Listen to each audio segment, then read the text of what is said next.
আমি ইতিমধ্যে দেখা পাইছোঁ যেহেতু ফৰেষ্টবিলাকত আপোনালোকে ডাঙৰ ডাঙৰ যিবিলাক পুৰণি গছ আছিল আমাৰ চৰকাৰে সেই গছবিলাক ৰক্ষণাবেক্ষণ দিছিল জীৱ জন্তুবিলাক ৰক্ষণাবেক্ষণ দিছিল কিন্তু তেওঁলোকৰ চৰকাৰ অহাৰ লগে লগে কি কৰিছে ডাঙৰ ডাঙৰ গছবিলাক বাকৰি কাটি পেলাই তেওঁলোকে বিক্ৰী কৰি আছে চিণ্ডিকেট ৰাজ চলাই আছে আজি জীৱ জন্তুবিলাকক আমি প্ৰেম কৰোঁ আজি জীৱ জন্তুবিলাক আমি যতন লওঁ আমাৰ অসমৰ এটা তাৰমানে প্ৰাকৃতিক সৌন্দৰ্য বা অসমৰ যিবিলাক আমাৰ ডাঙৰ ডাঙৰ জীৱ জন্তুই হওক আজি আমাৰ গড়ে হওক হাতীয়ে হওক যিকোনো জীৱ জন্তুক আমি যত্ন কৰোঁ বা তেওঁলোকক আমি ৰক্ষণাবেক্ষণ দিওঁ চৰকাৰৰ দায়িত্ব কি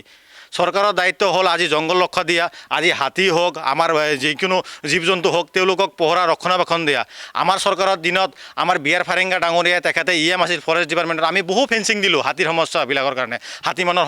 সমস্যাৰ কাৰণে আজি তেওঁলোকৰ দিনত কি হৈছে জংঘলবিলাক কাটি ফেলে তেওঁলোকে ডাঙৰ ডাঙৰ গছবিলাক বিক্ৰী কৰি আছে জীৱ জন্তুবিলাক মাৰি ফেলে তেওঁলোকে খাই আছে এইবিলাক আমি উদাহৰণ তেওঁলোকৰ দিনত দেখা পাই আছোঁ ইয়াতে